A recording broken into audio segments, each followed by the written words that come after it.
నారాయణం నమస్కృత్య నరం చైవ నరోత్తమం దేవీం సరస్వతీం వ్యాసం తతో జయముదీరయేత్. హరి ఓం. పరమేశ్వర స్వరూపమైన సభకి నమస్కారం. ఈనాడు మహాశివరాత్రి, అసుర సంధ్య వేళ. కాలము విశేషించి శివస్వరూపమైనటువంటి కాలము ఇది. శంకర భగవత్పాదులు శివానంద లహరిలో అంటారు, సంధ్యారంభ విజృంభితం శృతిశిరస్థానాంతరాధిష్ఠితం సప్రేమ భ్రమరాభిరామమసకృత్సద్వాసనాశోభితం భోగీంద్రాభరణం సమస్త సుమన పూజ్యం గుణావిష్కృతం శివే శ్రీగిరి మల్లికార్జున మహాలింగం శివాలింగితం అంటారు. అంత పరమ పవిత్రమైనటువంటి శివరాత్రి సంధ్యవేళ. ఈ సమయంలో పరమశివుడు పార్వతీ సహితుడై వృషభవాహనాన్ని అధిరోహించి ప్రమథగణాలని వెంట నెడుకుని ఆకాశ మార్గంలో వెడుతుంటాడు స్వామి. మహాశివరాత్రి అసుర సంధ్య వేళ ఇంతమంది భక్తులు ఉండడం చూసి పొంగిపోతాడు ఆయన. ఓహో, నా గురించి వీళ్ళందరూ ఎంత పొంగిపోతున్నారు అని. కావలసింది అదే కదా, అన్యోన్య సహాయేన అలా సంతోషంగా ఆడుతూ పాడుతూ ఈశ్వరుణ్ణి చేరుకోవాలి కదా. అందుకని అందరం చాలా సంతోషించదగ్గ విషయం. పొద్దున్న చక్కటి అభిషేకాలు, కుంకుమార్చనలు అన్నీ జరిగాయి. తల్లులు సహకరించారు, పురుషులు సహకరించారు. అందుచేత మరి ఇలాంటి మహోత్కృష్టమైన రోజున నిన్న నేను ఒక మాట అన్నాను. ఏమి కృష్ణుడు యందు శివుణ్ణి దర్శనం చేసి పోతన గారు పొంగిపోతే, మహాశివరాత్రి నాడు కృష్ణుడు వేరు శివుడు వేరు అని నేను శివుడి గురించి ప్రసంగం ఎందుకు చేయాలి? నేను చేసే కృష్ణ ప్రసంగం శివ ప్రసంగం కాదా? ఒకటే అయినప్పుడు నేను భాగవతం పక్కన పెట్టి మళ్ళీ పరమశివుడి గురించి మాట్లాడడం ఏంటంటే, నా లోపల ఎక్కడో నేను రెండు చూసినట్టు అవుతుంది కదా. అందుకని నేను చెప్పుకున్న కృష్ణ కథ శివ కథే అని నేను రేపు చెప్పుకుంటాను అని మీకు చెప్పాను. మీరు కూడా పరమ ఆనందంతో దాన్ని అంగీకరించారు. అవును, భాగవతమే చెప్పు అన్నారు. మేము ఇప్పుడన్నామండి అని అనుకోకండి, మౌనం అంగీకారం కదా. అందుచేత కాబట్టి భాగవతాన్ని నేను ప్రస్తావన చేసే ప్రయత్నం చేస్తూ 12 గంటలకి శివలింగాన్ని ఇవాళ చూసి తీరాలి. అది లింగోద్భవ కాలము. దాని గురించి వాళ్ళు మనవి చేసి భాగవతం ప్రారంభం చేస్తాను. అర్ధరాత్రి 12 గంటలకి లింగోద్భవం ఏమిటండి? ఏ 6ంటికి అవ్వకూడదా, 7ంటికి అవ్వకూడదా? చక్క మనందరం పూజ చేసుకున్నాం, ఏ తెల్లవారకట్ట అవ్వకూడదా? అదేమి సరదా ఆయనకి అర్ధరాత్రి 12 గంటలకి లింగోద్భవం ఏమిటి? అర్ధరాత్రి 12 గంటలకి లింగోద్భవం కావలసినటువంటి అవసరం ఏమి అంటే, ఈ ఒక్క విషయం మీరు దృష్టిలోకి తీసుకోగలిగితే శివరాత్రి గురించి మీకు ఒక గొప్ప అవగాహన ఏర్పడుతుంది. నేను మొన్నటి రోజున ఒక రోజున ప్రస్తావన చేశాను. శ్రావణ మాసంలో అష్టమి తిథి నాడు కృష్ణ భగవానుడు ఆవిర్భవించాడు. అక్కడ నుంచి కరెక్ట్గా 180 రోజులు అంటే 6 నెలలు దాటగానే మళ్ళీ మహాశివరాత్రి వస్తుంది. ఆయన అర్ధరాత్రే పుట్టాడు, ఈయన అర్ధరాత్రే పుట్టాడు. అర్ధరాత్రి కృష్ణుడు ఒక్కడే పుట్టలేదు, మీరు బాగా జ్ఞాపకం పెట్టుకోవాలి. ఇద్దరు పుట్టారు. ఎవరు పుట్టారు? నందవ్రజంలో దుర్గమ్మ తల్లి పుట్టింది, ఇక్కడ మధురలో కృష్ణ భగవానుడు పుట్టాడు. తంత్రశాస్త్రంలో ఏమిటంటే దుర్గమ్మకి కృష్ణుడికి అభేదం, ఇద్దరు ఒకటే. అందుకే పోతన గారు అంత అద్భుతమైన ప్రార్థనా శ్లోకాలు చేసి మొదలుపెట్టారు. ఆయనకి మహానుభావుడు, సమస్తం తెలుసున్నవారు కాబట్టి. కనుక ఇద్దరు జన్మించారు కృష్ణాష్టమి నాడు. మహాశివరాత్రి నాడు అర్ధరాత్రి 12 గంటలకి లింగం ఆవిర్భవించింది. లింగం అంటే మనం ఏమనుకుంటామంటే, ఇప్పుడు మనం ఆ లోపల చూసినటువంటి ఒక స్వరూపం ఉంది కదా, అది శివలింగము. నేను దాన్ని తప్పని కానీ, లేకపోతే అది దోషం అండి అలా అనకూడదని కానీ నేను అంటలేదు. కానీ శాస్త్రం అంది, ఆ లింగము అన్న మాటని నువ్వు ఎలా భావన చెయ్యాలో తెలుసా? ఎదురుగుండా శివలింగాన్ని చూసి అభిషేకం ప్రారంభమయ్యే ముందు కళ్ళు మూసుకొని ఒక్కసారి ఏమి చూడాలి నువ్వు అంటే, అలా చూసి ఎవరు అభిషేకం చేస్తారో వాళ్ళ కోరికలు తీరుతాయని చెప్పింది. ఆపాతాళ నభస్థలంత భువన బ్రహ్మాండమా విస్ఫురత్ జ్యోతిస్ఫాటికలింగ మౌళి విలసత్పూర్ణిందు వాంతామృతై. పాతాళలోకం దగ్గర నుంచి చంద్రమండలం వరకు ఎంతవరకు ఇవన్నీ ఉన్నాయో అంతవరకు అంతా ఒక శివలింగాకృతిగా మీరు భావన చేయాలి. చేస్తే ఈ శివలింగానికి పైన మౌళి అంటే ఈ శిరస్సు మీద చల్లటి చంద్రబింబం వెలుగుతోంది. ఏమంటే సూర్యబింబాన్ని చెప్పకూడదు. ఎందుకంటే సూర్యుడు వెలుతురిస్తాడు, కానీ తాపాన్ని సృష్టిస్తాడు. ఆ వేడి మనం తట్టుకోలేం. మధ్యాహ్నం 2 గంటలకి సభ పెట్టుకోగలమా? ఆయన తాపాన్ని మనం సహించలేం. చంద్రుడు అలా కాదు, వెలుతురిస్తాడు, చల్లని కిరణములను ప్రసరిస్తాడు. అందుకని ఆ చంద్రబింబం మౌళి యందు ఉంటుంది. ఇది ఘనీభవించినటువంటి అమృత మండలం. ఈ అమృతము స్రవిస్తుంది, కరగి ధారల కింద పడుతుంది శంకరుడి మీద. పడితే ఏమవుతుంది అంటే ఆయన శరీరం అంతా శివలింగ స్వరూపంగా ఉన్నటువంటి పాతాళలోకం నుంచి చంద్రబింబం వరకు ఉన్న శివలింగ స్వరూపం, ఈ బ్రహ్మాండాలన్నీ కలిపి ఒక శివలింగం, దాని ఆకృతి. ఇది ఆ అమృతంతో తడిసిపోయి ఉంటుంది. ఇలా తడిసిపోతే చల్లగా ఉంటుంది ఆ శివలింగం.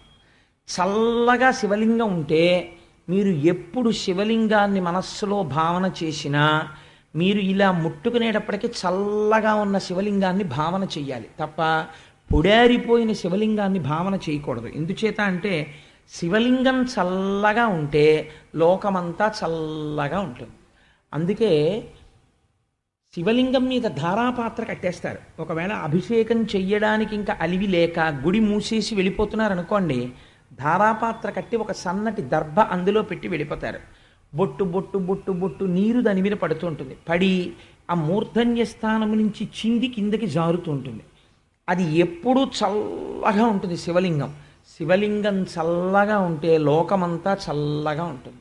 కాబట్టి ఆపాతాళన భస్తలంత భువన బ్రహ్మాండమా విస్ఫురత్ జ్యోతిస్ఫాటికలింగ. ఇది గమ్మత్తు. మనం ఏమంటాం, జ్యోతిర్లింగములు అని పిలుస్తూ ఉంటాం. 12 జ్యోతిర్లింగములండి. సౌరాష్ట్రే సోమనాథంచ, శ్రీశైలే మల్లికార్జునం, ఉజ్జయిన్యాం వైద్యనాథంచ అని వరుసగా 12 జ్యోతిర్లింగాల పేర్లు చెప్తాం. జ్యోతిర్లింగములని మీరు అంటున్నారు కదా. శ్రీశైల మల్లికార్జునుడి దగ్గరికి నేను వెళ్ళాను అనుకోండి, శ్రీశైల మల్లికార్జున లింగమును ముట్టుకుంటే అదేం కాలదే, అది జ్యోతి ఎందుకయింది? అది శివలింగమే కదా అక్కడ ఉన్నది, దాన్ని జ్యోతిర్లింగం అని ఎందుకన్నారు? మరి ఈ 12 జ్యోతిర్లింగాలు అయితే మరి మిగిలినవి ఏ లింగాలు? అవి జ్యోతిర్లింగాలు కావా? ఇవి 12 జ్యోతిర్లింగాలు అనడానికి కారణం ఏమిటి? ఏదైనా ప్రత్యేక కారణం? జ్యోతి అంటే వెలుగు, దీపం కదా. అది జ్యోతి అని మీరు పిలుస్తున్నారా లింగాన్ని అంటే దాని యందు అంతర్గతంగా ఏమైనా జ్యోతి స్వరూపం ఏమైనా ఉందా? ఎవరైనా చూశారా అక్కడ దీపం వెలుగుతూ? ఒకవేళ దీపం నిధనం అయిపోయినా తలుపు వేసేస్తే అక్కడ ఏదైనా దీపం వెలుగుతూ ఎవరికైనా దర్శనం అయిందా ఈ 12 చోట్ల? ఎందుకు పిలిచారు వీటిని జ్యోతిర్లింగాలని అంటే ఇక్కడ చెప్తున్నారు రహస్యం. అసలు దీనికే లింగోద్భవము అని పేరు. అందుకే జన్మానికొక శివరాత్రి. ఇప్పుడు ఈ అసుర సంధ్య నుంచి కేవలం లౌకిక విషయాలతో గడపకూడదు. ఇక్కడ నుంచి భగవత్ సంబంధంగా గడపాలి. 8 గంటల వరకు ప్రవచనం వింటారు, అయితే 8:30 వరకు. అప్పుడు ఒక అరగంట సేపు ఒక స్తోత్రం వింటారు, ఒక గంట సేపు సామవేదం, సంగీతం అంటే సామవేదం, సంగీతం వింటారు, ఒక గంట సేపు నృత్యం తిలకిస్తారు. ఇవన్నీ ఈశ్వర విభూతులు. అప్పుడు అరుణాచలేశ్వరుణ్ణి స్క్రీన్ మీద చూస్తారు. 12 గంటలకి తెర తీస్తారు. తెర తీసి మళ్ళీ ఇప్పుడు నేను ఏ శ్లోకం చెప్పానో ఆ శ్లోకం చెప్తారు. ఆపాతాళనభస్థలాంత భువన బ్రహ్మాండమా విస్ఫురత్ జ్యోతిస్ఫాటికలింగ అంటారు. ఇది జన్మానికో శివరాత్రి. ఇలా గడుపు అని చెప్పింది శాస్త్రం. ఎందుకు ఈ జ్యోతిర్లింగం వచ్చింది అంటే మీకు జ్యోతి అవసరం ఎప్పుడు ఉంటుంది? దీపం అవసరం. జ్యోతి అంటే దీపం. దీపం అవసరం ఎప్పుడు అంటే మనం పూజ చేసేటప్పుడు దీపం పెడతాం, అది వేరు. దీపాలు పెట్టుకోవడం అన్నది ఎప్పుడు వేస్తాం? పగలు లైట్లు వెయ్యం, రాత్రి వేస్తాం. రాత్రి ఎందుకు వేస్తాం అంటే రాత్రి చీకటి. చీకటి అనగా ఏమి? సూర్యకాంతి లేకపోవడమే చీకటి. చీకటికి వేరే అస్తిత్వం లేదు. సూర్యకిరణములు పడలేదనుకోండి, సూర్యుడి వెలుతురు పడలేదు, సూర్యుడు ఇక్కడ ఉన్నాడు, భూమి ఇలా ఎదురుగుండా ఉంది పొద్దున్న, ఇప్పుడు భూమి ఇలా తిరిగింది, మనం ఇటు వచ్చేసాం. కాబట్టి ఇప్పుడు మనం చీకట్లో ఉన్నాం, సూర్యకిరణాలు అమెరికా మీద పడుతున్నాయి. కాబట్టి ఇప్పుడు అమెరికాలో సూర్యోదయం, మనం అంధకారంలో ఉన్నాం, చీకట్లో. చీకటి ఏం చేస్తుంది వెలుతురు లేకపోతే? ఇది బాగా జ్ఞాపకం పెట్టుకోండి జీవితంలో. చీకటి అన్నది అలుముకుంటుంది. అలుముకుని అన్ని వస్తువుల్ని తనలోకి తీసేసుకుంటుంది. ఉండవా వస్తువులు ఇక్కడే ఉంటాయి. ఏ వస్తువు ఏది తెలియదు. దుంగకి దొంగకి తేడా తెలియదు, తాడుకి పావుకి తేడా తెలియదు, కప్పకి మండ్ర కప్పకి తేడా తెలియదు. ఇలా తెలియకపోవడం వల్ల ఏమవుతుంది? భయము ప్రారంభమవుతుంది. చీకట్లో బయటికి వెళ్ళండి అన్నారనుకోండి, బాబాయ్ చీకటిగా ఉందండి అంటాడు. చీకటిగా ఉంటే భయం ఎందుకండి? కనపడడం లేదు ఎదురుగుండా ఉన్న వస్తువు. ఎదురుగుండా ఉన్న వస్తువు కనపడకపోవడం భయానికి కారణము. అసలు లోపల ఉన్నది ఒక చీకటి. ఏమిటా చీకటి అంటే అజ్ఞానం అనేటటువంటి చీకటి. ఈ అజ్ఞానము వల్ల ఏమవుతోంది? ఉన్న వస్తువు కనపడడం లేదు, లేని వస్తువు ఉన్నట్టుగా అనిపిస్తోంది. బాగా చీకటి పడిపోయింది. ఎవరో ఒక ఆయన రాత్రి 9 గంటలకు వెళ్ళిపోతూ అబ్బా ఇంకా ఈ దొంగ నేను మొయ్యలేకపోతున్నాను, రేపు పట్టుకెడదానిలే అని దొంగని తీసుకెళ్ళి ఓ గోడ దగ్గర పెట్టి వెళ్ళిపోయాడు. నాబోటి ఓ పిరికివాడు ఓ బాల్కనీలో మొహం కడుక్కుందామని చెప్పి రాత్రి 11 గంటలకు పడుకోబోయే ముందు వెళ్ళి ఒక్కసారి మొహం పడుకుందామని వెళ్ళి బాల్కనీలోంచి బయటికి చూశాడు. పక్కింటి వారి గోడ దగ్గర ఒక ఆయన గోడ మించి చూస్తున్నట్టుగా కనపడింది. అమ్మా, దొంగ వచ్చేసాడు రా, చూస్తున్నాడు ఆను పాను కోసం, ఇంకా గోడ దూకుతాడు. ఇది కలగగానే ఏమవుతుంది? ఉద్విగ్నత కలుగుతుంది, భయం వేస్తుంది. అమ్మో దొంగ వచ్చేస్తున్నాడు అని. ఈ భావన కలగగానే నేనేం చేస్తాను? నక్కుతాను. అమ్మో దొంగ దూకుతాడు ఇంకా అని. నేను అలా చూస్తుంటే అజ్ఞానంలోంచి వచ్చేస్తుంది ఇంకా ఆలోచనలు. దొంగ అటు చూస్తున్నాడు, దొంగ ఇటు చూస్తున్నాడు. కాసేపటికి ఏమవుతుందో తెలుసా అండి? దొంగ ఆ ఇంట్లో ఏం లేవని నా ఇంటి వైపు చూస్తున్నాడు, ఇటు వద్దామని అని అనిపిస్తుంది. ఇంత చేసి ఇవన్నీ ఆఖరికి ఏం చేస్తాను? మా ఆవిడ్ని పిలిచి, ఉసే నువ్వు చాలా ధైర్యవంతురాలివి, నేను పిరికివాడిని, గోడ దూకడానికి సిద్ధంగా ఉన్నాడు దొంగ, చూడవే అన్నాను. అంటే అదండి మీ మొహం, దొంగలు ఎందుకు తిరుగుతారండి, ఇంకా కాసేపు ఆగితేనేమో సెకండ్ షో సినిమా నుంచి బోలుడు జనం వస్తారు, శివరాత్రి సభల నుంచి, దొంగ కాడేమో అని 5 సెల్స్ టార్చ్ వేసింది. ఇలాగా వేస్తే గోడ కాంచిన దొంగ కనపడింది. దొంగ కనపడగానే దొంగ ఏమయ్యాడు? వెళ్ళిపోయాడు అంతే.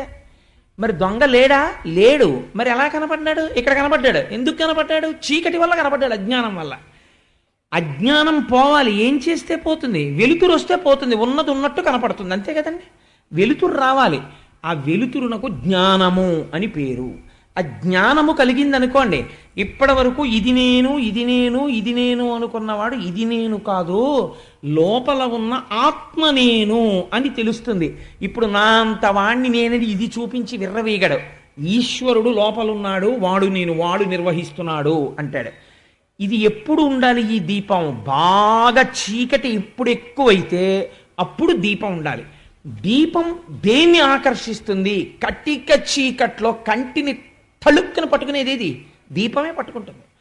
కాబట్టి ఇప్పుడు ఈశ్వరానుగ్రహంగా మనం అందరం అజ్ఞాన లంపటంలో పడిపోయి ఉంటే కనీసం ఒక్క మహాశివరాత్రి నాడైనా అర్ధరాత్రి వేళ లింగోద్భవం జ్యోతిస్వరూపంతో అయింది. అదే పెద్ద దీపస్తంభం వచ్చింది ఆకాశం నుంచి భూమి వరకు. సరే దాని తుది మొదలు కనిపెట్టలేకపోయారు, అదంతా వేరొక కథ. కాబట్టి ఇప్పుడు ఈ జ్యోతి స్తంభం ఉన్నదే అదే అరుణాచలము. ఈ జ్యోతి స్తంభాన్ని ఒక లింగముగా మనం చూస్తాం. ఇది అరూపరూపి అంటే 3 రూపాలు ఉంటాయి పరమశివుడికి. ఒక రూపము శివ అంటే మంగళప్రదుడు, అంతటా వ్యాపించి ఉంటాడు. ఎలా వ్యాపిస్తాడు? మీకు ఇందాక చెప్పాను, ఆపాతాళ నభస్థలంత భువన బ్రహ్మాండమా విస్ఫురత్. అంతా ఆయన ఉంటే మరి మేము ఉన్నాం కదండి అని మీరు నన్ను అడగచ్చు. శాస్త్రం అంది ఎదుర్వేదం, అవిస్ఫురత్ జ్యోతిస్పాటిక లింగమౌళి విలసత్పూర్ణేందు అంతామృతై అస్తోకాప్లుతమేకమీశమనిశం ఉన్నదా ఒక్క వస్తువే ఉన్నది. ఈ సమస్త బ్రహ్మాండములు నిండిపోయి శివుడే ఉన్నాడు. మరి అదేమిటండి నేనున్నట్టు కనపడుతున్నాను? దొంగ 2 నీకు కనపడ్డట్టు. ఇప్పుడు జ్యోతిర్లింగం కనపడింది, అజ్ఞానం పోయింది, చీకటి పోయింది, దొంగయే కనపడినది, దొంగ పోయినాడు. అందుకని అజ్ఞానం బాగా ఎక్కువైంది. ఒక్క మహాశివరాత్రి అన్నా చెయ్యి. నేనే ఎందుకు చెయ్యాలి? 84 లక్షల జీవరాశులలో మహాశివరాత్రి చెయ్యగలిగిన అదృష్టం ఇతర ప్రాణులకు లేదు. ఒక కుక్కకి ఇవాళ లింగోద్భవం అవుతుంది, సాయంకాలం నుంచి మనం ఇలా కూర్చోవాలి, 12 గంటలకి ఇక్కడ తెర తీసి శివలింగం చూపించగానే హర హర మహాదేవ శంభో శంకర నరుస్తూ ఆ అభిషేకాన్ని చూసి తీర్థం తీసుకుని వెళ్ళి పడుకోవాలి అని దానికి తెలియదు. అది రాలేదు, తీసుకోలేదు. ఎవరు తీసుకోగలరు? ఒక్క మనుష్యుడు తీసుకోగలడు. అందుకని ఈ జన్మకి ఏది సాఫల్యత? ఏది చేసినా చేయకపోయినా ఒక్క శివరాత్రి నువ్వు అలా చెయ్యి. అలా చెయ్యకపోతే ఈ జన్మ వృధా అయిపోయినట్టే. కాబట్టి ఏమైంది? అలా నువ్వు శివుణ్ణి ఆరాధన చేస్తే జ్ఞానమే కాదు, దానితో పాటు జాయేత్ ఈప్సిత సిద్ధయే, నీ కోర్కెలన్నీ తీరిపోతాయి. ఏ కోర్కెలు నీకున్నాయో అవి నువ్వు పొందడం వల్ల యోగ్యత పొందుతావని ఈశ్వరుడు తీర్చేస్తాడు. తీర్చేసి పిల్లాడికి బాగా దగ్గుగా ఉంటుంది, నువ్వులు గుండా అన్నం తింటానంటాడు, అమ్మ పెట్టదు. అంటే అమ్మ కఠినరాలా కాదు, పెట్టకపోవడంలో అమ్మ సౌజన్యం ఉంది, జబ్బు పడిపోకుండా చూస్తోంది. అలా ఒక్కొక్క నాడు మీ కోరిక తీర్చకపోవచ్చు, మీకు ఇప్పుడు తెలియదు. కానీ ఆ కోరిక ఎందుకు తీర్చలేదు ఈశ్వరుడు అన్నది తరువాతి కాలంలో తెలుస్తుంది. నా దగ్గరికి ఒకరిద్దరు ఒకానొక సమయంలో వచ్చారు. వచ్చి వాళ్ళకు ఒక కోరిక తీరకపోతే, కోటేశ్వరారు మాకు ఈ కోరిక తీరలేదండి, మీరేమో భగవంతుడు అంటారు, అదంటారు, ఇదంటారు, మేము ఇన్ని నమస్కారాలు పెట్టుకుని వెళ్ళాం, ఆ కోరిక తీరలేదండి మాకు అన్నారు. అంటే నేను అన్నాను, వాళ్ళు ఈ సభలో ఉన్నారు అందుకని నేను చెప్పట్లేదు, బాగుండదు వాళ్ళు బాధపడతారని. అంటే నేను అన్నాను, ఏమండి మీరు కోరిక తీరలేదని బాధపడుతున్నారు, బాధపడకండి, ఈశ్వరుడు ఎందుకు తీర్చలేదో ఒకనాడు తెలిసిన తరువాత మళ్ళీ మీరే నా దగ్గరికి వచ్చి ఈశ్వరుడు ఈ కోరిక తీర్చకపోవడం ఎంత మంచిదైందో అని చెప్తారండి అన్నాను. వాళ్ళు ఖచ్చితంగా 3 నెలల్లో వచ్చారు. కోటేశ్వరారు నిజంగా మేము కానీ ఆనాడు ఆ కోరిక తీరి మేము అనుకున్న చోట ఉంటే మేము అత్యంత సంక్లిష్టమైన స్థితికి వెళ్ళి ఉండేవారం, వెళ్ళకపోవడం ఎంత మంచిదైందో, ఈశ్వరానుగ్రహం తీర్చకపోవడంలో ఉందని ఇప్పుడు తెలుసుకున్నామండి అన్నారు. కాబట్టి మనకేం తెలుస్తుంది, ఒక్కొక్క నాడు కోరిక తీరకపోవడంలో అనుగ్రహం ఉంటుంది. కాబట్టి అలా చూడాలి ఈశ్వరానుగ్రహాన్ని. కాబట్టి ఈప్సిత సిద్ధయే, భగవంతుడు మిమ్మల్ని వృద్ధిలోకి తెచ్చే కోరికలు కల్పించి మరీ తీరుస్తాడు. అటువంటి జ్యోతిర్లింగము ఏది ఉన్నదో ఆ శివలింగమును దర్శనము చేయుట, దానికి మహాశివరాత్రి అని పేరు. ఇంకా ఇంతకన్నా నేను ఇవాళ మహాశివరాత్రి గురించి విశ్లేషణ చేయవలసిన అవసరం ఉంది అని నేను అనుకోవట్లేదు. ఎందుకంటే ఇంకా తర్వాత మనం ఎలాగో ఈ సభలో అంతా అదే కదా జరపబోయేది. అందుకని మీకు ఆశ్చర్యం వేయచ్చు, ఏమండి మీరేమో నిన్న సాయంకాలం వరకు భాగవతం చెప్పినప్పుడు కృష్ణుడే అన్నీ కృష్ణుడే అన్నీ కృష్ణుడే అన్నీ అన్నారు. మీరేమో ఇవాళ సాయంకాలం కూర్చుని ఇప్పుడు ఈ అరగంటనేమో మళ్ళీ శివుడే అన్నీ శివుడే అన్నీ శివుడే అన్నీ అన్నారు. మళ్ళీ అదిగో పుస్తకం తీస్తున్నారు, మళ్ళీ మొదలెట్టి మళ్ళీ కృష్ణుడే అన్నీ కృష్ణుడే అన్నీ అంటారు. పొద్దున్నేమో మళ్ళీ దేవీ నవరాత్రులు వచ్చేటప్పటికి అమ్మవారే అన్నీ అమ్మవారే అన్నీ అమ్మవారే అన్నీ అంటారు. మీ నాలికకి నరం లేదా, ఏమిటండి అలా అంటారు అని మీరు అనుకోవచ్చు. మీరు ఒకటి జ్ఞాపకం పెట్టుకోండి, అన్ని పురాణములకు కర్త వ్యాసుడే. ఎందుకు అలా చెప్తారంటే మీ మనస్సు దేని యందు తొందరగా లగ్నం అవుతుందో దాన్ని పరబ్రహ్మంగా చూడమని. దానివల్ల నేను దాన్ని కృష్ణుడు అన్నాను అనుకోండి, ఉన్న ఒక పరబ్రహ్మ అబ్బాయి కుర్తాలాల్చి వేసుకున్నాడు, ఒరే నాన్న నీకు కుర్తాలాల్చి చాలా బాగుందిరా అని నేను కౌగిలించుకున్నాను. నా భార్య చూసి, ఎవరే నీకు కుర్తాలాల్చి బాగోలేదురా, ఏమిట్రా అప్పుడే ఏదో 50 ఏళ్ళు వచ్చేసిన వేళ కుర్తాలాల్చి వేసుకున్నావు అందనుకోండి.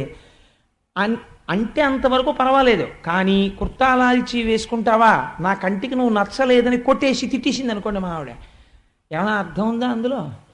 నచ్చకపోతే పోనీ వదిలిపెట్టేసి, దాని గురించి పెద్ద సమస్య లేదు, నీకు ఏది నచ్చిందో అది ఆరాధన చెయ్యి, అదేంటి. కానీ అది నా కొడుకే అని అంగీకరించగలగాలి. నువ్వు కేవలం వేషధారణ చేత చూసి కుర్తాలాల్చి వేసుకుంటే కొట్టేసి, పంచె కట్టుకుంటే కౌగిలించేసుకుంటే అదో అజ్ఞానం అంతే. అలా భగవంతుడు ఒకనాడు నాగభూషణుడై శంకరుడిగా ఉంటాడు, ఒకనాడు నెమలి పింఛం పెట్టుకుని కృష్ణ పరమాత్మయి ఉంటాడు. శరత్కాలం వస్తే మా తల్లి పరబ్రహ్మస్వరూపిణి అయి ఉంటుంది. ఇన్ని రూపాలుగా ఇన్ని రకాలుగా ఆ వృత్తాంతాల్ని తలుచుకుని పొంగిపోవడానికి నాకు అవధులు ఎందుకు ఉండాలి? నేను అన్నీ చూసుకుని పొంగిపోతాను. ఒక్క బెల్లం తీపే, కానీ ఒక్క బెల్లం గడ్డ తినేస్తే వదిలిపోదా? బొబ్బట్టు చేసుకోవాలి, కాజా చేసుకోవాలి, జిలేబీ చేసుకోవాలి. ఎందుకు ఇన్ని రకాలు తీపి అంటే ఆ బెల్లం తీపినే ఇన్ని రకాలుగా అనుభవించడంలో వాళ్ళు 4 స్వీట్లు వేశారండి పెళ్లిలో అంటారు. 4 స్వీట్లలో ఏమున్నది? స్వీటే ఉన్నది. బెల్లం గడ్డలు వేస్తే పోలా అంటే 4 స్వీట్లుగా ఉంటే అదో అభ్యున్నతి. అబ్బో 4 స్వీట్లు వేశారండి అంటాం. ఒక పరమాత్మని నువ్వు ఎన్ని రూపాల్లో ఆదరించి ఇదంతా నా స్వామి అనగలిగితే నువ్వన్ని మెట్లు ఎక్కిన వాడివి తప్ప అందులో సంకుచితత్వం చూస్తే నువ్వంత కిందకి వెళ్ళిపోయిన వాడివి, నీకు అందలేదు పరమాత్మ. కాబట్టి ఇప్పుడు నేను కృష్ణ భగవానుడిగా పరబ్రహ్మాన్ని ఆవిష్కరిస్తాను. ఈ దోషం ఏముంది అందులో? ఏమీ లేదు, పరమ సంతోషం. శంకరుడు చాలా ప్రీతి చెందాలంటే అసలు ఇప్పుడు భాగవతం వినాలి. వీళ్ళు చూసావా ఎంత అభేద దృష్టితో ఉన్నారో, ఇది నేను కోరుకున్నది పిల్లల దగ్గర, ఇది జ్యోతిర్లింగం అంటే, ఇది జ్ఞానం అంటే అని ఆయన పొంగిపోతాడు ఇప్పుడు. కాబట్టి ఇప్పుడు మనం భాగవతంలోకి ప్రవేశం చేద్దాం.